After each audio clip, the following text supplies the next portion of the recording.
Welcome to another episode of my Wake Up Call. This is the podcast where I get to know my guest a little bit, and then I save getting to know them a lot more for the podcast so I can share it with you, our listeners. And I feel really redundant, but with about 570 or more episodes, everyone I've interviewed is up to all good. And they're waging a valiant challenge against some of the people in the world who are up to no good.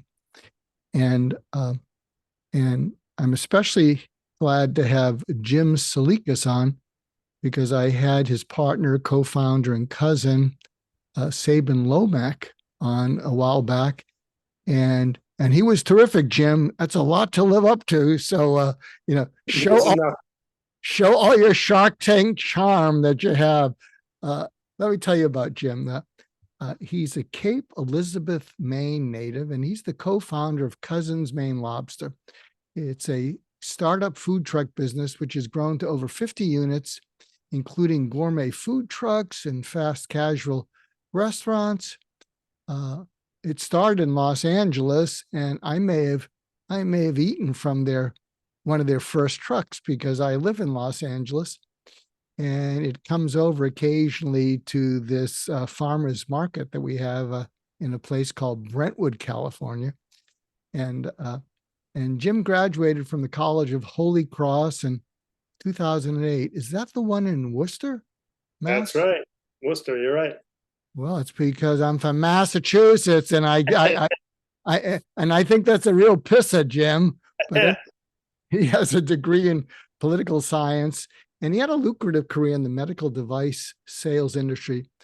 But in 2012, he and his cousin, Sabin Lomack, they opened a single food truck in Los Angeles, looking to bring the authentic Maine lobster experience from their childhood to the West Coast, and Cousins Maine Lobster was born. After a great 2012 Shark Tank appearance that culminated in a partnership with Barbara Corcoran, it just grew and grew and grew. And he continues to work tirelessly to grow his family first business, which Sabin talked about. And so I want to make sure that we get into that. He's also an active member of Big Brothers and Big Sisters. And he is a proud father to his daughter, Olive. How old is Olive? Olive is 3, and we have a younger one, Coco, who's 1.5. Oh, wow. I have grandchildren about that age, and I adore them. I guess I adored their mothers, but I was just so busy that I don't think I was as emotionally present with my children as I am with my grandchildren, probably because I don't have the responsibilities. I can hand them back to my daughters and say, good luck. Good luck. I think they're getting a little fussy. That's beyond my pay grade. But anyway, Jim, welcome. Thank you so much for having me. I appreciate it very much. As do we. So I will ask you the same question I ask everyone, which is if you were to step back and think about what is most important to you, and you can wax and wane a little bit about family, Olive, Coco, your wife, and because I know family first is a kind of theme of Cousins Maine Lobsters. But if you want to talk about what matters most to you in that area or any other area and how that came to matter to you so much, and then tell us a little bit about some of your childhood influences. I'm a psychiatrist. My listeners like to hear, and I like to hear about how you started out, and then let's have a conversation. Yeah, excellent. Well, again, thank you for having me. I think when you ask the question about what's most meaningful about family, I think one of the great impacts that starting a business has had over the course of the last 12 years or so is that it really highlights the important things in your life. And a lot of that probably is when the age that we started the business. I was 27 when we started. And at that point, I had no kids. I had no wife. I didn't have a girlfriend. I was just laser focused, much like when I played hockey in college or growing up. My goal as a kid was to play professional hockey. It didn't happen. I played Division I college hockey, but that was my goal. I was just working tirelessly from workouts to training to getting better and better because I wasn't the most talented kid to say, hey, here's my goal. And I want to just focus on this for my childhood and my high school years, and it ended after college. But I took that same work ethic and approach when we started Cousins Maine Lobster to say, hey, here's our time, right? If we're going to take the leap and we're going to jump into this, it was just on myself and my cousin at that point. We'd quit our jobs and the business was what we had to make work because two guys, two adults at that time working when one food truck was your sole source of income was different than my medical device days. And it really puts a target on your back to say, hey, this is up to us and we need to make it tick and we need to make it work. And so when you're in the trenches and you're starting a business and it's all about executing amongst all the other things to make it come to fruition, to make it do revenue, to make it be reputable and have high integrity in a place where consumers want to come, not just once, but over and over and over again, so that you have that revenue stream and that you can grow and scale. That is what my priority and focus was for so much of these last 12 years. And so then when you look at, you get the girlfriend, and then she becomes your fiance. My wife's name is Maggie. And then, all of a sudden that partnership that is just the two of you, be it engaged life, dating life, engaged life, and marriage.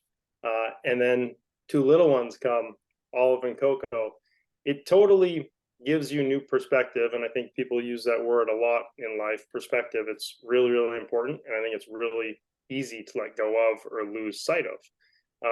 But for me, it's been a real grounding force to say, hey, the business, Cousins Maine Lobster, was my number one. It was the thing that I lived for, and I still do. But when you put the one other piece there that is most important in my world, and that's my family. And that is my wife and my daughters, our dog, Tilly, who's a Cavapoo. She's a little crazy, but I love her. And so it just gives you this, to me, it's like you look at all these things you do to build a business, and I like to believe that I had the strategic mind or the logic kind of rationale to say, hey, now's the time. I am young. I am single. Let's pour fuel on the fire. Let's make this thing work, because at some point you will have a mortgage and you will have family and you will want to spend those emotional moments and times to provide value to your kids and to focus on your own marriage, right? I think there's a lot of things you can read and learn today about people that did it the right way or the wrong way. And I just like to try and kind of create our own growth and cultivate our own experience. But I know now that it is just as important for my wife and I to have the very strong relationship as much as it is to support and be there with my children, my girls, because the two need to coexist. And so it's really, really important and allowed me to focus on that. And I'm very grateful for what I have with my family. They are my number one. And I think, to your question, if you take it a step further, where did that come from for me? You talk about family first in our business. I think one of the things we're lucky at Cousins Maine Lobster for is that it's so authentic and genuine, because Saban and I didn't have restaurant experience. We didn't have business experience. We didn't go to business school. We really didn't know what the hell we were doing, but we knew that we cared about some really core foundational pieces. That is great food, great customer experience.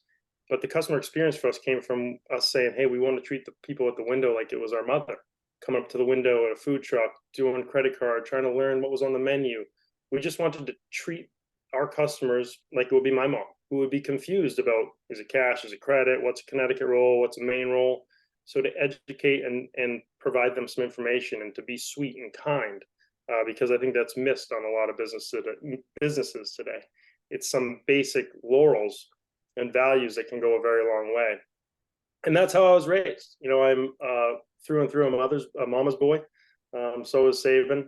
People always say my mom wore her heart on her sleeve, still does. And I always say, I get my emotional, loving side. The reason that I could love my wife and my girls the way I do is because my mom, not so much my dad. My dad is more of the business side. He was the guy that was the CFO and accountant and kind of, running our household in that way. But I got my work ethic from my father. At the age of 12, I'd go into his Greek Orthodox church every Sunday when I just played hockey for 3 days, Friday, Saturday, and Sunday, and my job wasn't done. I had to go into the church. I became a janitor, and I would vacuum the pews and the rugs. I would do the toilets. I mean, that's humbling. I would mop the floors. I'd mow the grass. I would do everything for 4 or 5 hours on a Sunday.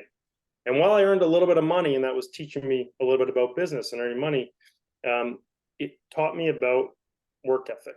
It wasn't just done with the fun of hockey and working for that. It was then working at a young age to earn a little cash, sure, but things had to be done around my house or around our family. And so I think when you combine those two things, kind of the work and the efforts from my father and the love and emotion and kind of mama's boy for my mom, I find myself to be someone that embodies, those two kind of marrying together that hopefully allows me to, do a nice job with our family. Wow, you just gave a master class in values and parenting and learning from your parents. So if you're listening in, I'd invite you and urge you to share this episode, and we've only just begun. That's like a Carpenter song. But share this with your family, because I'm seeing a number of the things that we did wrong, and our kids are great. I mean, they're grown. I have 4 grandchildren, but I think we may have wanted to indulge them because of not having things when we were young, and instead of teaching them values, we basically I wanted to get them that Fender guitar when I had a guitar with a warped neck. Yep. And those things. Can I give you a tip on parenting that I hope you'll find helpful? Please. I've written a bunch of books, and one of them was called Get Out of Your Own Way. And one of the chapters was trying to take care of everybody. So that tends to be something I'm proud of, and also my downfall. And one of my role models for that is, I don't know if they're still there, but there was a fellow who juggled chainsaws in Venice, California. And so he had to let go and grab very precisely, or else he'd lose an arm. And what I realized is nothing in our life competes for importance. They all compete for time. Mm-hmm. Everyone and everything should be important. And the key is to be totally present in whatever role you are. So if you're there as dad or husband, be 100% present with them, as opposed to being distracted, bringing in a worry from work. And also, when you're at work, be 100% focused on them. And you can develop the muscle. I think doctors and lawyers have it. They have to go from one file to the next, to the next, to the next. And but I think the key that I would suggest to people is, when you're in each of these roles, every now and then do an inventory on yourself. Was I completely present? Would the other person feel that I was completely present? And if not, how can I become more present? What can I let go of momentarily, which I'll get back to, so that I can be totally present? Because too often we have worries at home and we have worries at work, and we drag one into the other, and we're shortchanging everybody, including ourselves. So I don't know if that makes any sense, but it was a good vision for me. No, I mean, listen, you hit the nail on the head, and I think it's a really hard thing to do, to keep consistent at. But I do think what you reference, it's a muscle, right? We talk about the muscle in franchising in the business. It's a muscle you develop with our franchisees, with vendors, with ourselves as a franchisor, which is another way to say we can always get better, right? We're never there. Like, how do we improve this muscle? And so I think when you look at those two things, family and work, you're right. I mean, and if you care about your children, your wife, the healthier relationship, your family, everyone's got different priorities, but for me, they're number one, and it is hard to say, okay, well, work stays at work, and you show up, and the kids want to crawl on your back and play hockey down in the basement or whatever it is that they want to be doing that day, riding their bike. It is one of those things you got to take your mind and kind of turn it off so you can focus on them. And you see all these things now, the reports of people playing on their phones, adults, and the kids are only so young for so long. But it's not just about being young. It's about, whether Coco, my daughter, she can't even communicate yet. She's 19 months. But she gets it, right? She knows if I'm busy and on my phone, and Olive, the 3-year-old, certainly knows. So I do my best to put that away, because all they're looking for is the only thing they can be looking for, which is love and attention. And it doesn't mean that I need to give them things. I just need to be there, right? And I like to personally try and focus on, as a father, this is maybe what we're doing, or this is a game we're playing, or this is the obstacle course, but I like to try and teach the whys. I like to try and teach why we're doing this or why we do it this way. So I'm trying to educate a little bit and help to develop in one way, shape, or form that hopefully will be useful to them, someday, be it in the near future or long term. But I think that it is a really difficult balance. But to your point, if you always take inventory and have a self check in, you can say there are days that I wasn't the best that I should be, and the only one that's going to be at a disadvantage there are my children, and I don't want that. And the same could go for my wife and myself, right? Like I need to know if was I totally crystal clear and listening, after the kids' bedtime about what happened in her day, or what's on her mind, because it's not just work for me and kids for the two of us. There's your own personal relationship as well. You mentioned something about you and Sabin being mama's boys, and you wanted to make sure that the experience from Cousins Maine Lobster was, catering to that confused mother. How do I pay? What does the menu look like?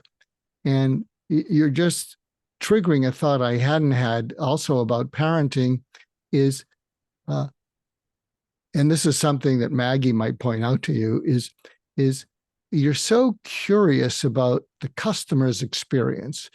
How do they look at things? Maybe you could be a little more curious about our kids and me about the way we're looking at things, because I think when and I didn't do the best job of this, I think when we can bathe our children and our wives in just total curiosity about how they're seeing things, and then you can get into the why. But I think when you can look at something through the other person's eyes, it changes the whole dynamic. That they lean forward.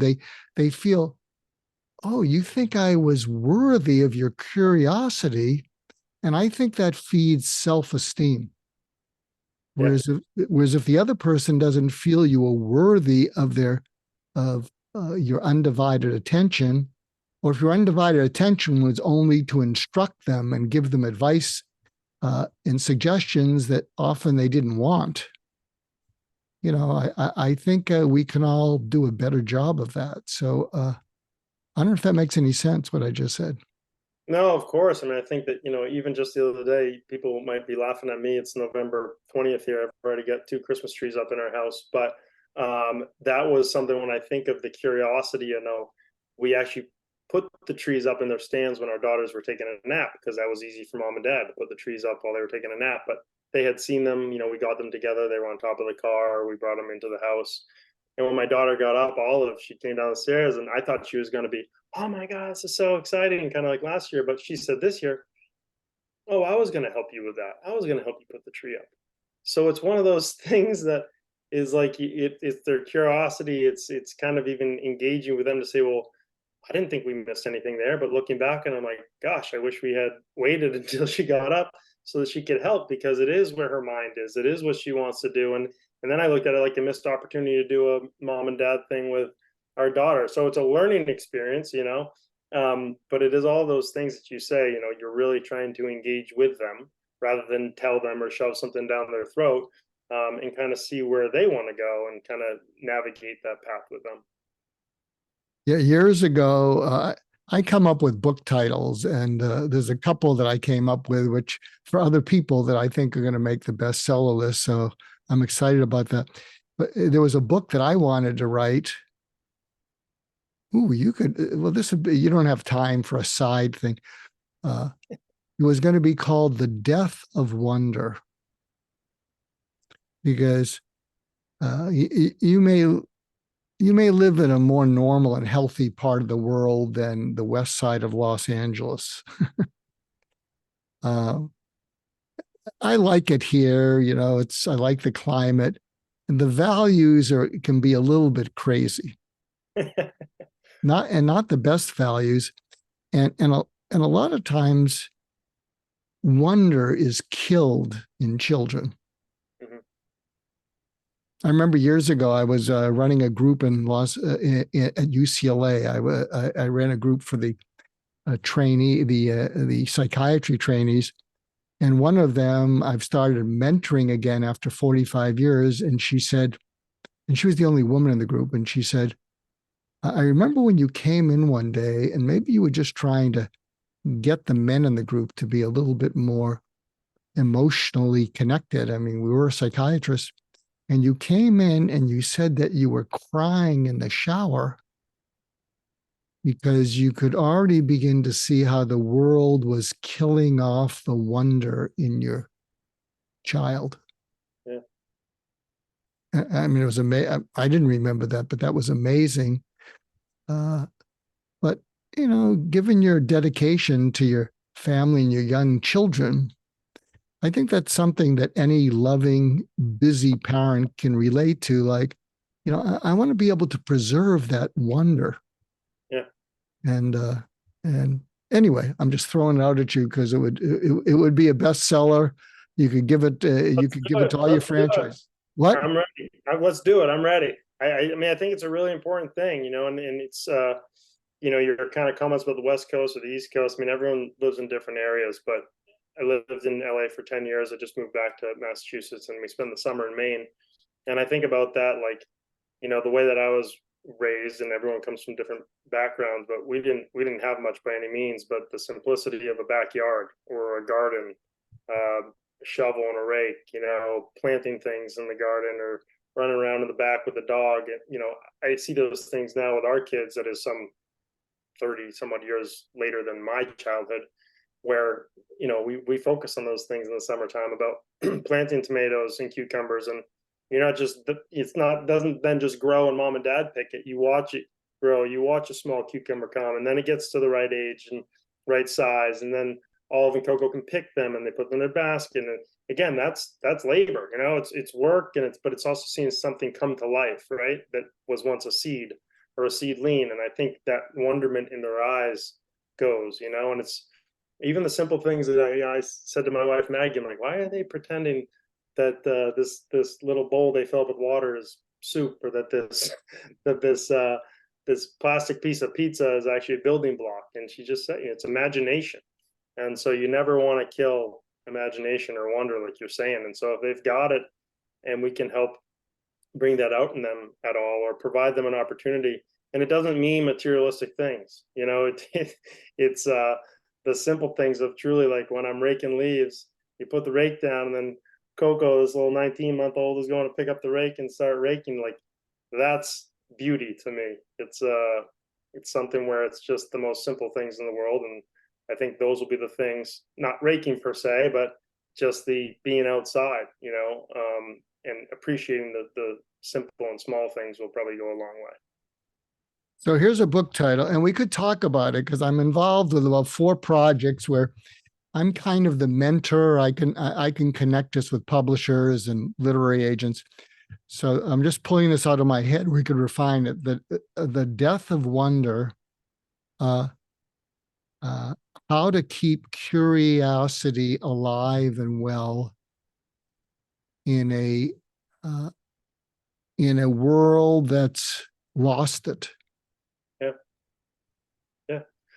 Listen, I agree. And even when you look at our business, and not to make this about the business, but if it's about our kids, our family, your people, your friends, I think I have creativity. One of the things I'd written down earlier, that same idea of like it is lost. It can be, I'm just going to focus on making a dollar. I'm going to be greedy, or it's transactional, or it's how do I scale.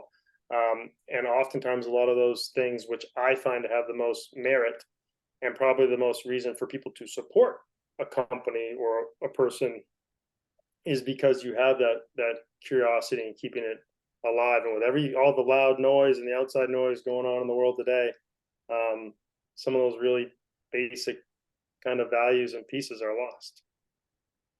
Now, let me ask you about, you and Saban had, you know, other traditional jobs, and then you had this idea. And I get a sense that you really have a good relationship. You're like brothers. And how important was it that you had that relationship, so that when either of you, had a doubt, are we on a fool's errand? What are we thinking? You could bolster each other, because a lot of times when you're creative, the outside world doesn't get it. And they can sometimes have good intentions, but they can be naysayers. They can say, why don't you just get a regular job and you can go play hockey when you want? And uh, but how important was that relationship, and still is, to get through those times when we have self-doubt? Yeah, of course. You hit a lot of great things there. I mean, I think at the core of it, what you're talking about when you say relationship, for us was family. It's by blood. And I think it's, looking back on it, and even in the beginning, I'd say it was, had the most importance that I could ever really kind of put. You can't put a value to it. It was critically important.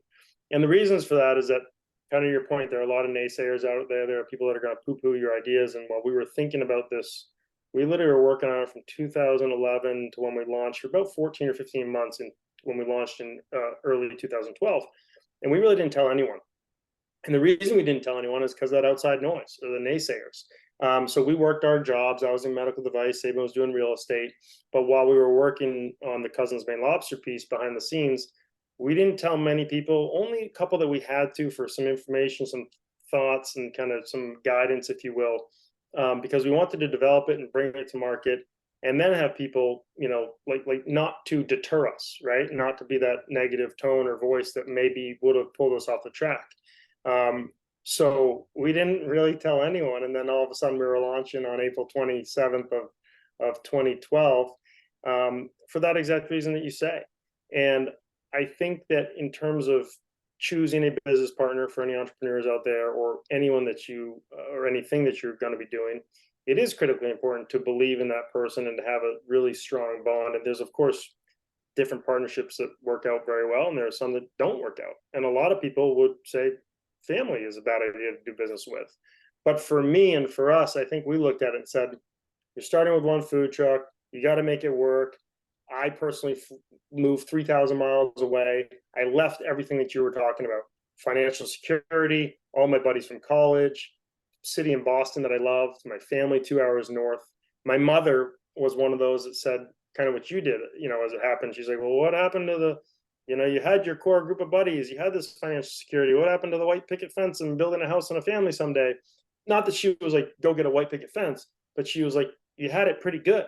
Why would you leave for something that is unknown and completely on a whim? And small businesses don't generally work out. And you're doing something with family, but that's just a concern for my mother. My mother's, she's just concerned, right? It's her Catholic guilt. That's the way that she is for us. And so I say, when you're going into the trenches, when you're going to battle, when there's something that needs to work, there is no one more fitting or better that I would want than family or blood. And in this instance, Saban. And it's not every family member, trust me.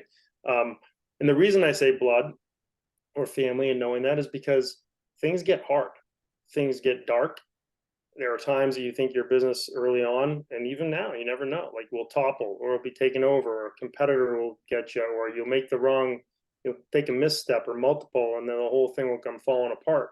So who would you rather be in an office with, stuck there in 1 a.m, 2 a.m, trying to figure out things, and through hard times and obstacles, than someone that your families are tied to, right? Like we never wanted anything to happen to, he's my cousin, he's my blood, but his mom's my aunt. Our crazy cousins that we grew up with as kids are all of our cousins. They're aunts and uncles and grandparents. Like it's all one big thing here. So let's do right by them and let's make sure we put everything into it. You know, if he was someone I found on Craigslist or he was a buddy and I think we're kind of good together, then like you just never know. Whereas we had far more history. And at the end of the day, we had our last name on it. And I think that's, or our family name, you know, and I think that's an important piece to help us. You know, ironically, we also did take, because we knew that just because we were cousins and because we had great rapport and chemistry and fell into those, you know, years reminiscing of our childhoods together, that's not bulletproof. So we did take a psychology test actually before we started the business that measured all these 17 different dimensions of how we would work well together, where we might butt heads. And the reason we did that is because hopefully we had the insight to say, it's not going to be all roses and sunshine and rainbows, you know, so there might be hard times where Saban thinks this and I think that. How will we individually react? And how could that create arguments or fights or disagreements or different opinions? And so it was really interesting because it would provide that data and kind of say, and then years later, we could sit there and say, remember when it said that I might be more enduring and I want to keep working through this issue, but you might want to go around it and bypass it and let's just get to the next thing. We could then at least reflect on that and have some reasoning and logic behind our conversation versus, you know, butt heads, in which case, you know, more negativity could come. So really important factor for us and one that we didn't take lightly. How much of you think do you think that sometimes people come up with a unicorn vision of something and it's so powerful that that we're willing to subordinate our ego and our need to be right because we're building something that's, you know, is a unicorn. I hate to use that business term, but it's you see it so clearly, and the desire to make it work enables us to not get into all these, you know, these pissing matches over silly things. And what is it? What's the quote about something about never such and such about an idea whose time has come? Mm-hmm. So do you think that was helpful as you both crafted it and you didn't let anyone know because you didn't want all these naysayers who were worried, you know, good, well-intentioned, but that you and Saban, as you started planning it, this is too good for us to mess up with anything, and it was kind of like a North Star. Do you think that was true? Yeah, I do, and I do. And hindsight's 2020, so you can sit there and say, "Well, look where we are now, 12 years in with the business." But the reality is, in the beginning, not only did I tell you no restaurant experience, no business experience, we didn't know what type of upside there was to the food truck industry at the time. Like it was trending the right way, but it was new. Would it be a fad like cupcakes? Would it come and go? And then what the hell did we just do? How would Lobster do coming off of a food truck? How would Lobster do in other cities that isn't in Los Angeles or Boston? And as a business, you know, hey, what's the upside to it? We didn't know that then. We just believed in trying something fun, creating our own vision, recreating our childhood, and then putting the practices to it that we believed were important as human beings. And I think that, yes, if you check your ego at the door, easier said than done. I think that, you know, Saban and I are both very competitive. We're former athletes, and I think so. You got to have some ego, like, you know, through those years to survive. But I think we have been pretty upfront early on, saying, yeah, like there may be things we don't agree with each other on, or we have different opinions. But if you can remove your ego, and you can kind of see it for what it is, be it a unicorn, be it something that took off more than anyone would ever expect, more than we would ever expect. Let's ride that wave and enjoy it and have fun and put you know, address differences or address issues when they arise, of course, but not to kill the juju, you know, the positive juju that's happening. And I think as we saw, like our very first night of sales, We had 12 people on our truck as employees. We now have 3 to 4. We didn't have a cash register. We opened an hour late. No one had trained. We had 75 people in line. We showed up late. So all of those things, but then you kind of go, ooh, but we did $8,000 in sales. Like, ooh, there's something here. Is it a unicorn? Not so sure yet. It was night one, but we knew that it could be fun, and there could be something there. So let's keep riding it and working on it. Don't let the outside opinions or feelings, kind of taint us at the time, or have any impact or influence, because we were trying to do our thing. We were going to give it our best go. And that's kind of how it eventually evolved from the beginning. Yeah. Have you been able, do you have investors? Only one investor, and that is Barbara Corcoran from Shark Tank. So that was literally 3 months into business. And we really didn't need her cash. It was really more for her mentorship, her business savvy, helping us certainly kind of miss some or avoid some pitfalls that we might have made on our own without her such experience and track record in the space. Obviously, from the marketing and PR area, and Shark Tank as a whole, all of the sharks, and of course Barbara, have been phenomenal since day one. Yeah. I sometimes speak to the third wall, the fourth wall. So if you're listening in, you got to listen to this episode and share it, because the first part of it was about values and parenting and marriage. And I think this part, Jim, is, you're really giving us another master class on how do you create a business, what's necessary, and some of the times when you're bootstrapping just the idea, you got to keep it secret, because either people will be naysayers or everybody will give you their 2 cents. Oh yeah. This is what you need to do. Oh, you should. Why are you doing that? And it's here's a good quote. I don't know if you want to keep it. I don't know who gave it to me, but it was, when people say no to you, it doesn't mean you shouldn't do something or you're wrong. It just means they won't help you. Yeah. And you know what? We had a lot of people say no to us. And it's funny, I still remember before we ever started, I was trying to find financing for a food truck. They were trying to buy our very first food truck that we would launch with. I think I called 71 lending groups, all of which would basically tell me the same thing. Wait, you don't have any food history? Wait, you have no history as a business? You want to start a food truck? And you want to serve lobster on it? No. And on the 72nd call, I got a group that would help us finance a food truck, and that was the beginning of our very first Cousins Maine lobster truck. So no is part of it. Doesn't matter if it was me trying to play hockey, if I'm trying to get into a certain college, or if it's trying to get a job, or it's just life. A 3-year-old. No, you can't play with your toys right now. It's dinner time. I mean, no is a thing that you're going to hear.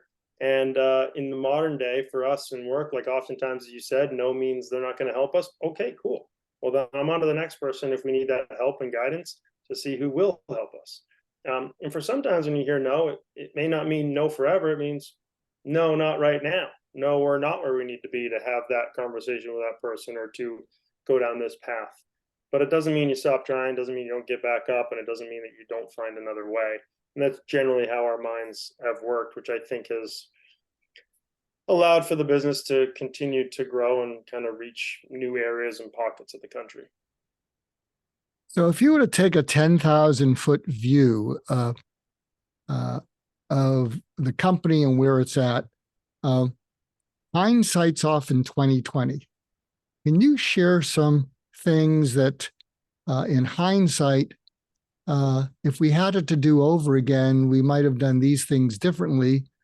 Or maybe what I just heard you say is, no, I mean, this was the whole evolution of the business. This was the whole evolution of people who didn't know anything about food, didn't know anything about businesses.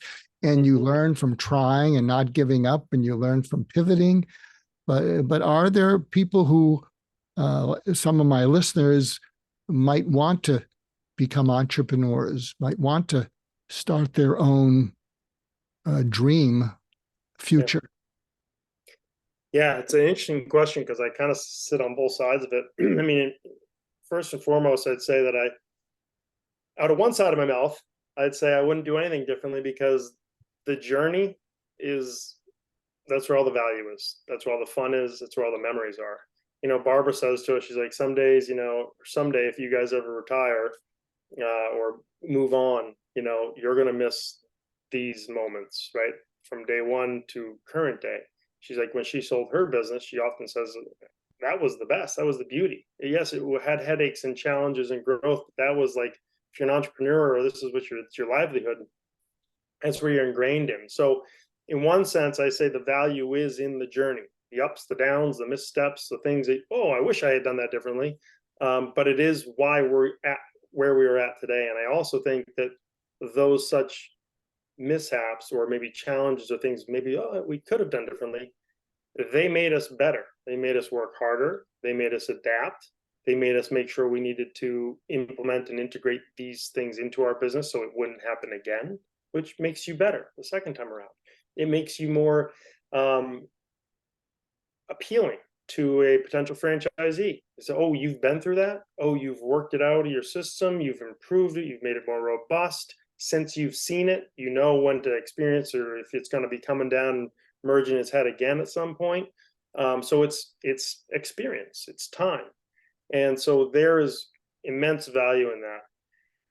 But to answer your question on like a specific thing, if hindsight's 2020, I can look back and I guess I'd point to one thing, and that is that when we started franchising the business, we allowed franchisees to buy less expensive food trucks. They were $80,000-$85,000 trucks. They were used, much like buying a used car versus a new car. They had more mileage on them. They had more wear and tear on the engine, the wheels, the body. And what we found there is we were trying to be good franchisors by keeping the investment down to franchisees to allow them to get on the road, do sales, be profitable more quickly. But what we found is that our trucks now cost $250,000 or more, and that we've been doing for 8 or 9 years now. That is what I would have done differently. I would have started with the nicer, more expensive truck out the gate, because again, used versus new, you have more shelf life to the business. It keeps you on the street, in the market, doing sales versus a breakdown, mechanical issue. You're canceling events, you're pissing off customers. But we didn't know any better at the time. And we thought we were doing a nice thing to the franchisee, but really it kind of created a little bit more headaches because, again, you'd cancel events, you'd lose revenue, you'd disappoint customers. So yeah, hindsight 2020, I would have gone with the more expensive truck. But we were in our infancy. We didn't know any better. And so that's why I say, really, when you look at it, it was a learning curve. It is a value that we learned. And now we are very steadfast in saying, hey, we've got the business experience, we've got the history, and this is the way that we're going to do it. So with that as kind of a theme, can you think of other elements in which you tried for the benefit of your franchisees to cut a corner, to save them money, to scrimp in order to save, but it was not the way to go. That it was a shortcut that wasn't worth it and kind of backfired. I mean, I really think that was the one when you look at, hey, what did we try and do to help franchisees, but it backfired a little bit, or the outcome wasn't as we had hoped or predicted.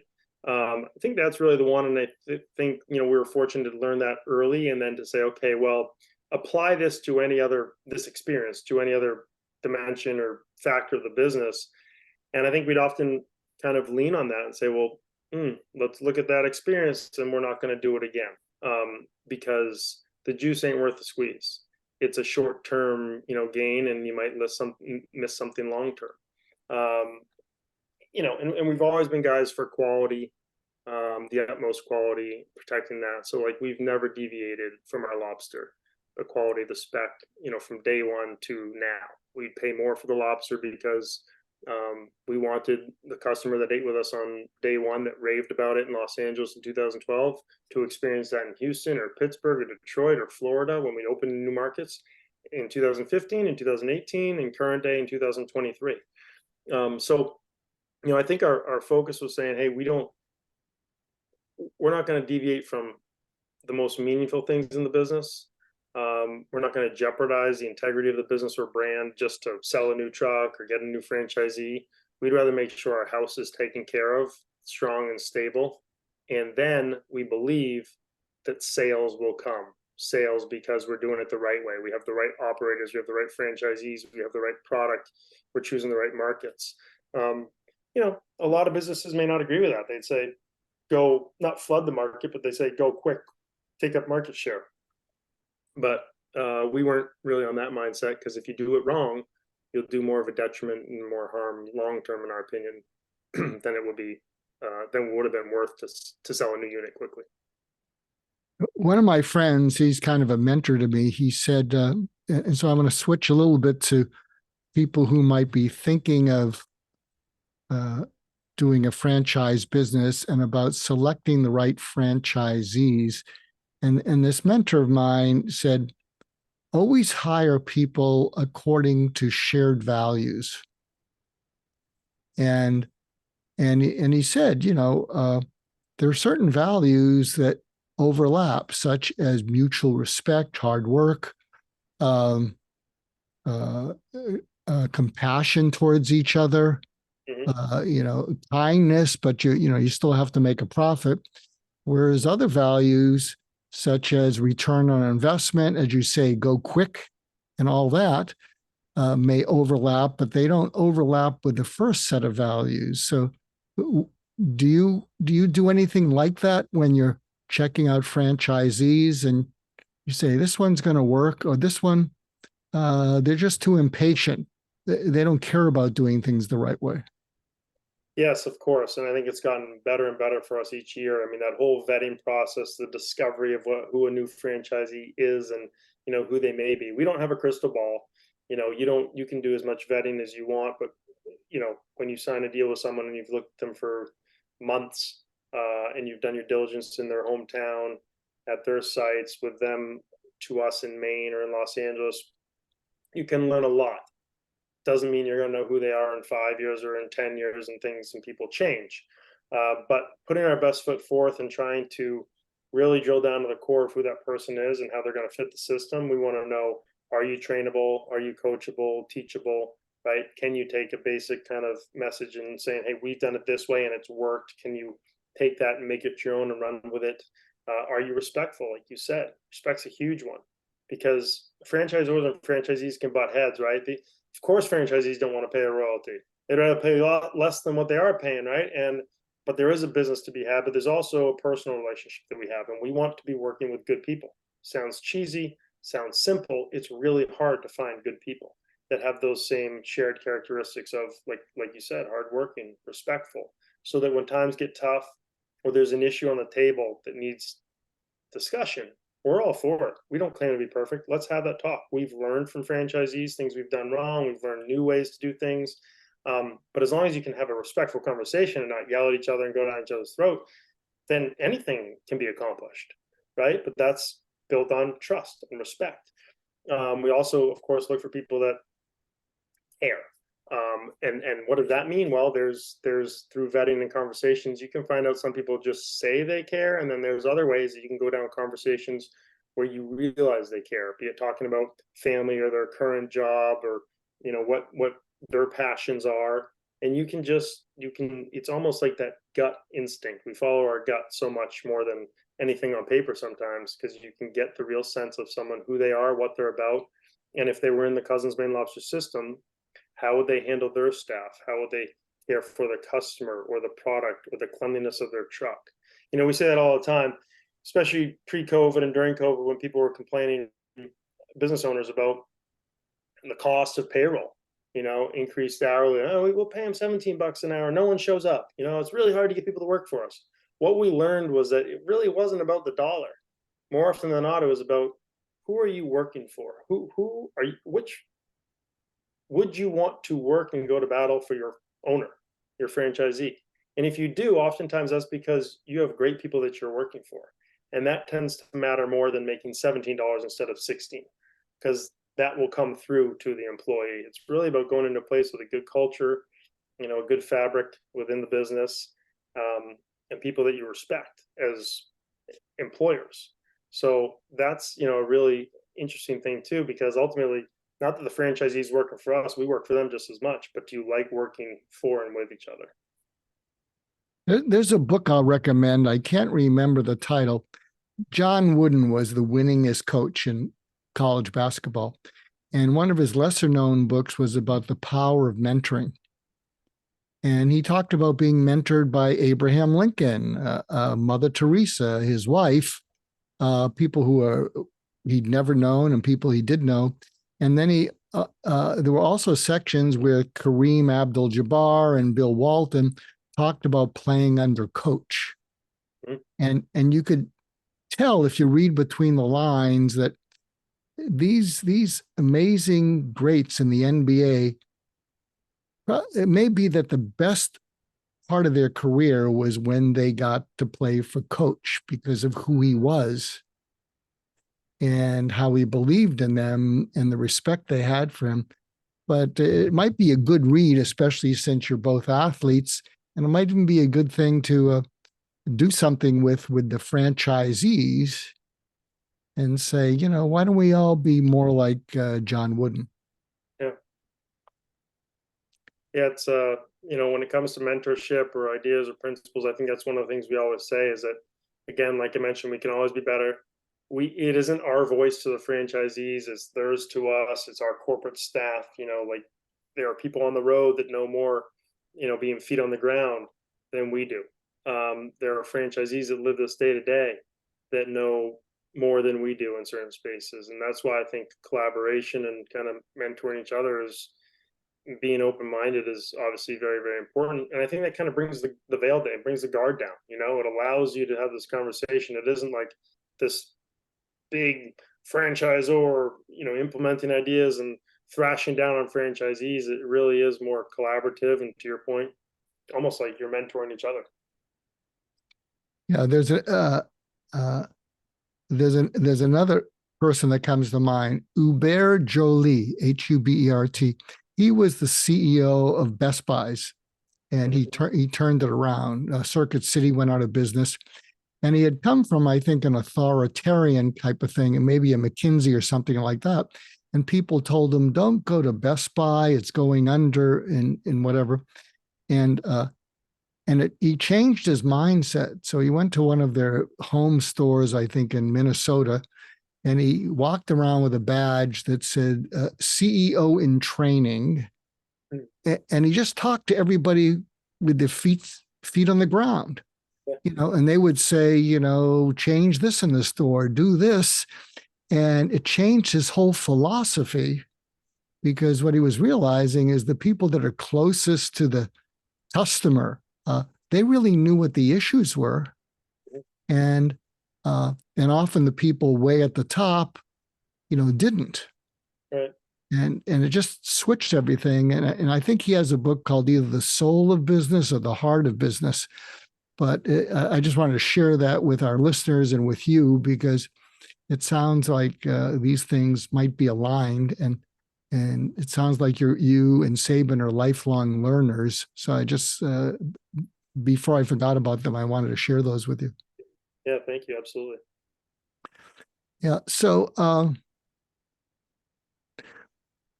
what is something that you as a business person or you personally could get better at? The list is long. Um, you know, I think for us, it's kind of been interesting because we've, like you talked about the inventory check-ins, personal or business. Like I think we do those relatively often and say we check each other, be it our president to ourselves, myself and Saban, or myself to Saban and Saban to me. It's those things you did this that way. Maybe it was perceived. How can we get better, right? And I think we continuously do that. But I think for me, um, you know, I like I said earlier, I used to be go go go. Let's get done done done done done, right? And the expectation that I have on myself isn't necessarily one that you can have on key employees or any employee all day long because they aren't the owners. It's not the same thing. It is different, especially in today's world. So for me, it's a little bit just understanding that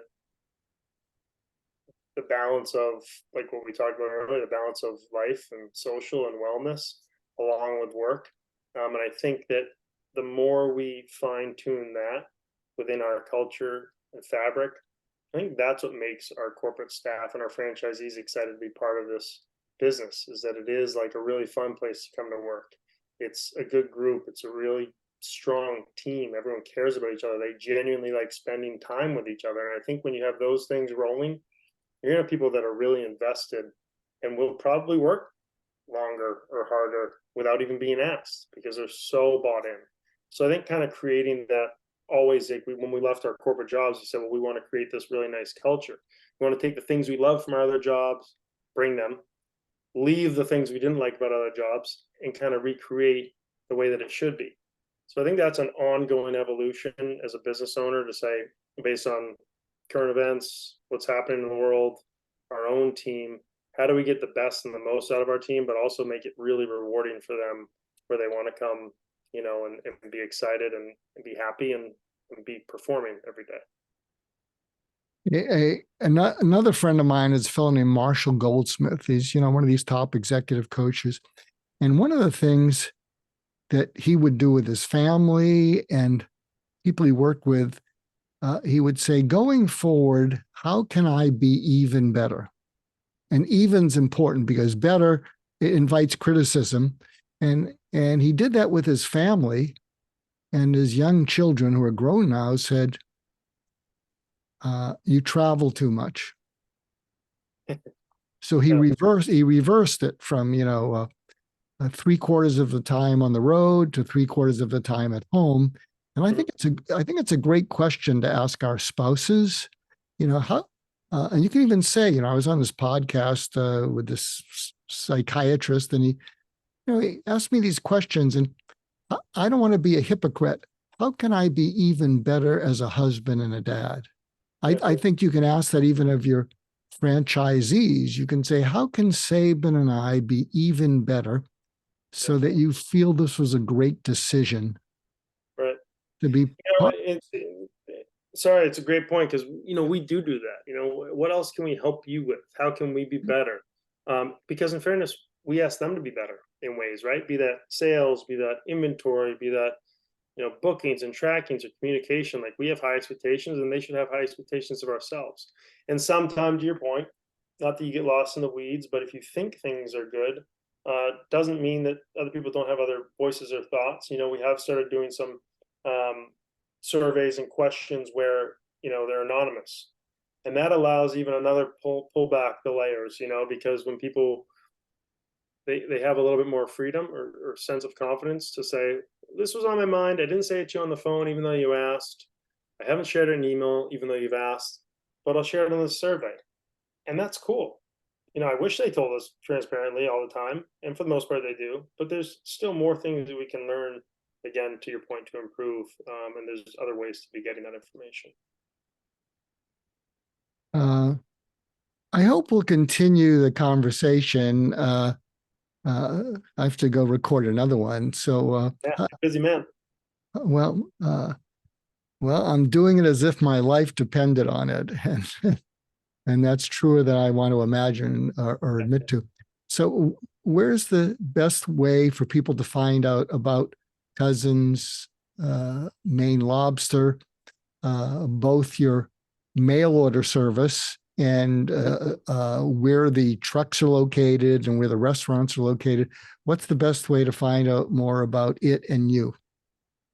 Yeah, thank you. So cousinsmainelobster.com has all the information on. There's a link for shop, which is where we ship everything from Maine overnight to your house. There's, of course, a franchise page there for anyone interested in franchising. And then there's our locations. So you can pick your city, your zip code, your state, and then you can find where trucks and restaurants are near you. Or, of course, on Instagram at Cousins Maine Lobster as the handle. So those are the ways, but certainly appreciate you having me and giving a little shout out there. Well, no, you've been terrific. And by the way, to our listeners, and if this shows up on YouTube, our viewers, I got shipped some lobster overnight, and I'll tell you, the good and bad news. The good news, it was amazing. The bad news is I got incredibly homesick for New England, Oh, well, hey, especially. listen, hopefully that's part of it because we say when we bring the trucks to a market or when you step inside of restaurants, we're supposed to be bringing Maine to you or letting you step inside of Maine. And when we ship product online, our hope is that you think it's the highest quality and it makes you for you and your and many others kind of reconnect to Maine, a trip there, a family member there, whatever it was, an upbringing there. And it's that's meaningful for us to hear. So thank you. Well, thank you. And thanks to our listeners for listening in and supporting the podcast. This grows mainly by word of mouth. I don't really have a social media team, and we always appreciate this. And this was a special episode about parenting, about growing a business, about growing yourself as both a person and a business person. So I hope you'll share this one widely with your family and also friends who are wanting to maybe strike out in the business world and do something on their own. So until next time, thanks again for tuning in, and everyone be safe and have a happy holiday season. Thank you, Jim. Thank you for having me.